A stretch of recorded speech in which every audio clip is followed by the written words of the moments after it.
ఉన్నాయి కదా, మరి ఏ పార్టీ గవర్నమెంట్ ఫామ్ చేస్తే బాగుంటుంది అనుకుంటున్నారు మీరు? తెలుగుదేశం జనసేన. తెలుగుదేశం జనసేన. ఎందుకు తెలుగుదేశం జనసేన అనుకుంటున్నారు మీరు? ఈ సైకో పరిపాలన మనం చూసినాము కాబట్టి 100% మనకు అర్థమైంది.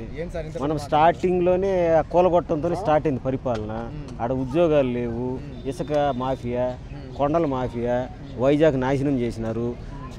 దాన్ని ఏమంటారు, జాబ్ క్యాలెండర్ లేదు, ఈ అమ్మ ఒడి ఇవన్నీ చెప్పి మోసాలు చేస్తున్నాడు. అతను ఏం చేస్తున్నాడంటే బ్రాందీ షాప్ పక్కన ఒక దాన్ని ఏమంటారు కిడ్నీ హాస్పిటల్ కట్టే పరిస్థితికి వచ్చేసింది ఎవరు.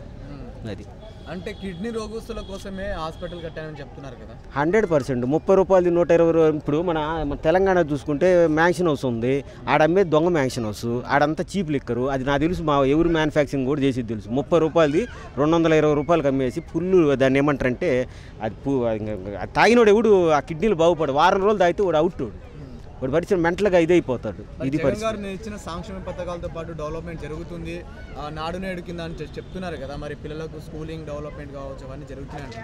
నేను ఒక్క మాట చెప్తా, ఈరోజు తల్లిదండ్రులు ఉన్నారు, తల్లిదండ్రులు ఉన్న తర్వాత వాళ్ళ కొడుకులకి ఏం జాబులు వచ్చినాయి నాకైతే తెలియదు. తల్లిదండ్రులు కోరుకునే సంక్షేమ పథకాలు ఎవరు కోరుకోవట్లా. సంక్షేమ పథకాలు ఏముందండి, కొడుకులు జాబులో ఉంటే ఈరోజు చంద్రబాబు నాయుడు మీరు చూస్తున్నారు, చంద్రబాబు నాయుడు వాళ్ళ ఐటీ రంగం ఎంత డెవలప్ అయింది, ఎన్ని వేల మంది సాఫ్ట్వేర్లు అయినారో కూడా మనకు తెలుసు. మరి చంద్రబాబు నాయుడు ఏం డెవలప్ చేశాడు? అమరావతి గ్రాఫిక్ అంటున్నారు, ఈరోజు ఉండి అసెంబ్లీ ఎక్కడుంది, హైకోర్టు ఎక్కడ ఉంది, అది గ్రాఫిక్ చెప్పండి. పోనీ హైకోర్టు అసెంబ్లీ లాంటివి ఈ జగన్ గారు ఏమైనా ఈ సైకో గారు ఏమైనా కట్టినారా? నాకేం అర్థం కాదు. అంటే మీకు అంత నష్టం ఏం జరిగింది సార్? 100%. నేను ఒక్కటే విషయం చెప్తున్నా, ఏ పని నా కొడుకులు లేరా, వాళ్ళకి ఉద్యోగాలు ఎక్కడ ఉన్నాయి, జాబ్ క్యాలెండర్ ఏమైనా వేసినారా? ఏం వేసినారు చెప్పండి నాకు. వేస్తున్నామని చెప్తున్నారు. ఎప్పుడండి 5 సంవత్సరాలు చంద్రబాబు నాయుడు వేసినాడు, ఏంది ఇంకెప్పుడు వేసేది? ఎప్పుడు వేసేది? చంద్రబాబు నాయుడు హయాంలో అమరావతి కట్టలేదన్నారు, ఈ రోజు ఉండే హైకోర్టు ఎక్కడి నుంచి ఉంది, ఈ రోజు వాళ్ళు ఉండే అసెంబ్లీ ఎక్కడి నుంచి వచ్చింది? చంద్రబాబు నాయుడు గారికి ఇప్పుడు పొత్తుతో రావాల్సిన అవసరం ఏముందంటారు? ఏమండి, చంద్రబాబు నాయుడు గారు పొత్తుతో వస్తున్నారు కదా, తప్పేం, దానికి ఏం అవసరం? తప్పేం, సొంత పార్టీ రావచ్చు కదా, 175 అవును అవును, మంచి వాళ్ళతో కలిసి వస్తున్నాడు, తప్పేముంది? తప్పేముందని అంటే సింగిల్ గా వస్తే గెలవాలనే ధీమాతో వస్తున్నారని చెప్పి. సింగిల్ అనేది ఎవరిష్టం వాళ్ళది అది అంతేను, తప్పేముంది? ఓకే, ఇప్పుడు ఆ పొత్తు నిర్ణయించడానికి వీళ్ళు ఎవరని వాళ్ళ ఇష్టం అది. సో ఉద్యోగ అవకాశాలు కానీ డెవలప్మెంట్ కానీ ఈ 5 yearsలో మీకు ఎలా అనిపించింది? ఎక్కడుంది మీరు చెప్పండి? ఎక్కడైనా జాబ్ క్యాలెండర్ వేసినారా? 5,000 రూపాయలు ఇవ్వడమే తప్ప ఎక్కడైనా జాబ్ క్యాలెండర్ వేసినారా? మీరు చెప్పండి. ఇప్పుడు సంక్షేమ పథకాలతో పాటు పిల్లలకు నాడు నేడు స్కూలింగ్ అని పెట్టామని చెప్పాను, ఇంతకుముందు చెప్పాను.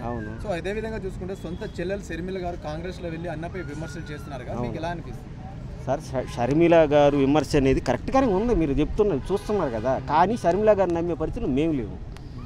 ఎందుకంటే ఇక్కడికి వచ్చి తెలంగాణ వచ్చేసి అది ఏదో చెప్పినది. ఇప్పుడు అన్న వదిలిన బాణం అన్నప్పుడు ఈ 4 years జగన్ గారు చేసే తప్పులు ఎందుకు ఎండగట్టలేదు? ఈరోజు ఎందుకు నమ్ముతారు? నమ్మరు, సమస్య లేదు. సో ఓవరాల్గా ఆంధ్రప్రదేశ్లో ఏ పార్టీ గవర్నమెంట్ ఫామ్ చేస్తుంది సార్? 110% చంద్రబాబు నాయుడు జనసేన, తెలుగుదేశం 110%. గతంలో చంద్రబాబు నాయుడు గారు 640 హామీలకు పైగా ఇచ్చారు కదా, మరి ఎన్ని హామీలు ఇప్పటికీ నెరవేర్చారనుకోవచ్చు 14.5 సంవత్సరాలు? మీరు చెప్పారు, నేను కరెక్ట్గా చెప్తానండి. ఆ రోజు ఉండే పరిస్థితుల్లో ఏ రోజైనా భారతదేశంలో ఉండేటటువంటి ఎవరైనా సరే 30,000 ఎకరాలని రైతుల దగ్గర స్వచ్ఛందంగా తీసుకోగల క్యాపబిలిటీ ఈ భారతదేశంలో ఏ నాయకుడికైనా ఉందా? 30,000 ఎకరాలు తీసుకొచ్చినాడా? ఈ 2 yearsలో ఎన్నో కేసులు అడిగింది. అదే చెప్తా డైవర్ట్. ఓకే, 600 హామీలు ఇచ్చినా ఆ తర్వాత కియో పరిశ్రమ తెచ్చినాడా?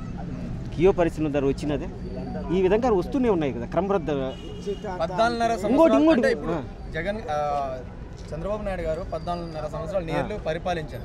ఇప్పటికీ ప్రజల్లో ఈ పథకము ప్రజలకు ఇప్పటికీ ఉపయోగపడుతుంది అనే పథకం ఒక పేరు చెప్పండి. ఏది? జన్మభూమి ద్వారా ఎన్ని వచ్చినాయి చెప్పండి? ఉద్యోగాలు, పరిశ్రమలు ఎన్ని వచ్చినాయి? ఈరోజు మీరు ఆ రోజు ఉమ్మడి గవర్నమెంట్ చెప్తున్నారు, ఈరోజు హైటెక్ సిటీలో మీరు చూశారు కదా, మన చంద్రబాబు నాయుడిని 53 days వేసినప్పుడు ఎంతమంది ఐటీ ఉద్యోగులు మా లైఫ్లో మమ్మల్ని ఎక్కడి నుండో పల్లెటూరు నుండో వచ్చిన వాళ్ళు మేము ఈరోజు మా బిడ్డలు అమెరికాలో ఉంటున్నారు. ఈరోజు ఇది మామూలుగా వరెన్నం తినేవాళ్ళు మమ్మల్ని ఒక బెంజి కారులో తిప్పుతూ ఘనత ఒక చంద్రబాబు నాయుడుకు ఉంది. మనం చెప్పలేదు కదా. వచ్చిన వాళ్ళందరూ ఆంధ్రప్రదేశ్ వాళ్ళే అంటున్నారు, తెలంగాణ స్వచ్ఛందంగా ఎవరు రాలేదంటున్నారు కదా. తెలంగాణ తెలంగాణ వాసులు ఎవరు స్వచ్ఛందంగా రాలేదు, ఆంధ్ర వాసులు వచ్చారు ఇక్కడ నివసిస్తున్న వాళ్ళని చెప్తున్నారు కదా. మీకు ఇదే విషయము నేను మీకు మీ ఛానల్కి ఉంటే తెలంగాణ వాళ్ళు ఎంతమంది జాబ్స్ వచ్చేది నేను పంపిస్తాను మీకు. మీ ఛానల్కి ఎంతమందికి జాబ్స్ వచ్చింది తెలంగాణ వాళ్ళకి అనేది అది ఉమ్మడి ఆంధ్రప్రదేశ్లో, ఒక తెలంగాణ ఆంధ్ర కాదండి, ఉమ్మడి ఆంధ్రప్రదేశ్లో అందరూ లబ్ధి పొందినారు. చదువుకున్న ప్రతి వాళ్ళు లబ్ధి పొందినారు. చదువుకున్న ప్రతి వాళ్ళు ఐటీ రంగంలో ఒక ఇదిగా ఉన్నారు. చంద్రబాబు గారు జనసేన పార్టీకి 24 సీట్లే కేటాయించారు కదా, సో అది చంద్రబాబు నాయుడే కేటాయించారా లేదా కళ్యాణ్ గారు నా స్థాయి ఇంతే 24 సీట్లో మాత్రం నేను నెగ్గురాగలని చెప్పి డిసైడ్ అయి ఉంటారా? ఏదంటే అది ఇంటర్నల్గా వాళ్ళ ఇది నేను అనుకోవడం ఏంటంటే అక్కడ బీజేపీతో పొత్తు వస్తుందనేసి పవన్ కళ్యాణ్ గారు బీజేపీకి వస్తున్నాయనేసి ఆగినారు.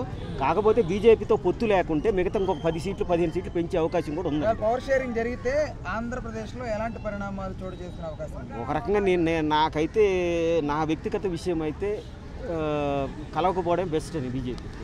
మందు బంద్ చేస్తా అన్నాడు, ఏరులై పారుతుంది. దీనిపై మీ ఆంధ్ర మందు ఏర్లై పారిన తప్పు లేదండి, లిక్కర్ది వస్తుంది అది కదా చీప్ది. అది సొంత బ్రాండ్లు తయారు చేసి జనాల ఆరోగ్యాలతో ఆడుకుంటున్నారు. అవును, దీనిపై మీ అభిప్రాయం బాగలేదు కదా, హెల్త్ బాగుంటలేదు కదా, మనం చూసిందే కదా. నా ఫ్రెండ్సే చనిపోయినారు, ఏం చెప్పాలి.